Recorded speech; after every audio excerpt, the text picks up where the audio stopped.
Chapter 4. A Common Master Plan. I don't remember what we ate for first morning. I know we stood for half an hour in cutting wind, waiting to get our food. Then we took it back to the cubicle and ate huddled around the stove. Inside it was warmer than we had left because Woody was already making good his promise to Mama, taking up some ends of lath he'd found, stuffing rolled paper around the doorframe. Trouble was, he was almost nothing to work with. Beyond his temporary weather stripping, there was little else he could do. Months went by, in fact, before our home changed much at all from what it was the day we moved in. Bare floors, blanket partitions, one bulb in each compartment, dangling from a roof beam, an open ceiling overhead so that mischievous boys like Ray and Keo could climb up into the rafters and peek into anyone's life. The simple truth, the camp was no more ready for us when we got there than we were ready for it. We had only the dimmest ideas of what to expect. Most of the families, like us, had moved out from Southern California with as much luggage as each person could carry. Some old men left Los Angeles wearing Hawaiian shirts and Panama hats and stepped off the bus at an altitude of 4,000 feet, with nothing available but sagebrush and tar paper to stop the April winds pouring down off the backside of the Sierras. The War Department was in charge of all the camps at this point. They began to issue military surplus from the First World War, olive drab knit caps, earmuffs, coats, canvas leggings. Later on, sewing machines were shipped in, and one barracks was turned into a clothing factory. An old seamstress took a peacoat of mine, tore the lining out, opened and flattened the sleeves, added a collar, put armholes in, and handed me back a beautiful cape. By fall, dozens of seamstresses were working full-time, transforming thousands of these old army clothes into caps, slacks, and stylish coats. But until that factory got going and packages from friends outside began to fill out our wardrobes, warmth was more important than style.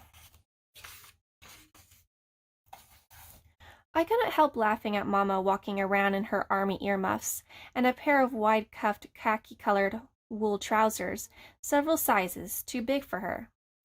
Japanese are generally smaller than Caucasians, and almost all clothes were oversized. They flopped, they dangled, they hung. It seemed comical, looking back. We were a band of Charlie Chaplins marooned in the California desert. But at the time, it was pure chaos. That's the only way to describe it. The evacuation had been so hurriedly planned, the camps so hastily thrown together. Nothing was complete when we got there, and almost nothing worked.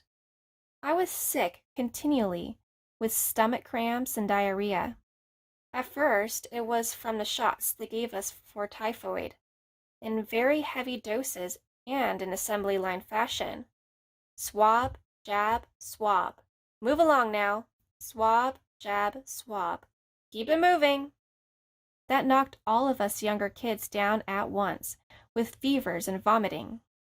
Later was the food that made us sick, young and old alike. The kitchens were too small and badly ventilated. Food was spoiled from being left out too long. That summer, when the heat got fierce, it would spoil faster. The refrigeration kept breaking down. The cooks, in many cases, had never cooked before. Each block had to provide its own volunteers. Some were lucky and had a professional or two in their midst. For the first chef in our block had been a gardener all his life, and suddenly found himself preparing 3 meals a day for 250 people.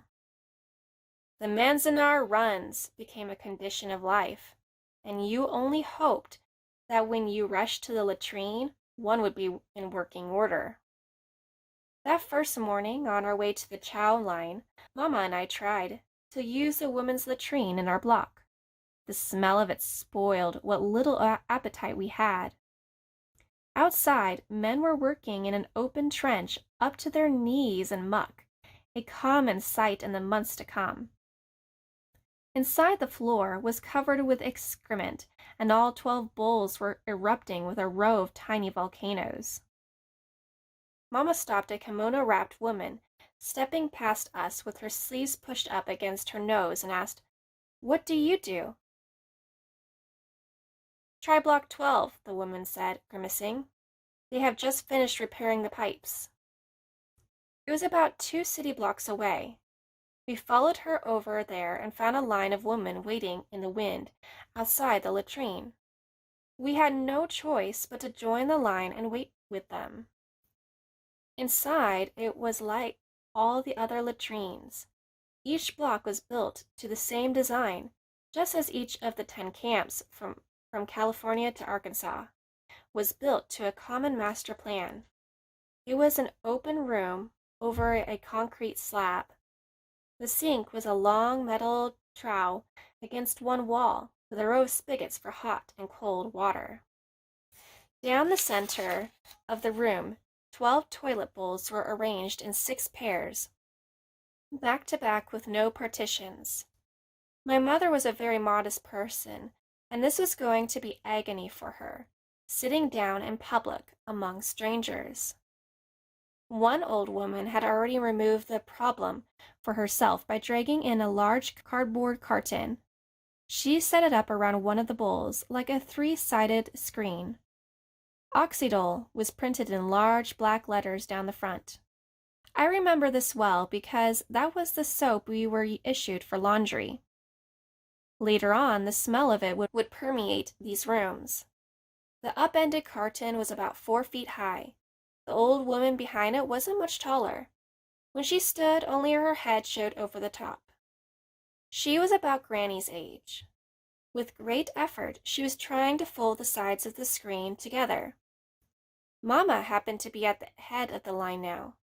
As she approached the vacant bowl, she and the old woman bowed to each other from the waist. Mama then moved to help her with the carton, and the old woman said very graciously in Japanese, "Would you like to use it?" Happily, gratefully, Mama bowed again and said, "Arigato." "Thank you." "Arigato gozaimasu." "Thank you very much." "I will return it to your barracks." "Oh no, it is not necessary. I will be glad to wait." The old woman unfolded one side of the cardboard while Mama opened the other. Then she bowed again and scurried out the door. Those big cartons were a common sight in the spring of 1942. Eventually, sturdier partitions appeared, 1 or 2 at a time. The first were built of scrap lumber. Word would get around that block such and such had partitions now, and Mama and my older sisters would walk halfway across the camp to use them. Even after every latrine in camp was screened, this quest for privacy continued. Many would wait until late at night. Ironically, because of this, midnight was often the most crowded time of all. Like so many of the women there, Mama never did get used to the latrines. It was a humiliation she had learned to endure. Shikata ga ne, this cannot be helped. She would quickly subordinate her own desires to those of the family or the community, because she knew cooperation was the only way to survive.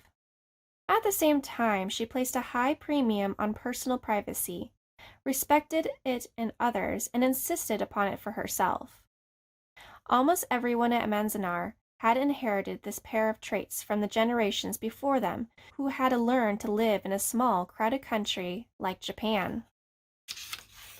Because of the first, they were able to take a desolate stretch of wasteland and gradually make it livable.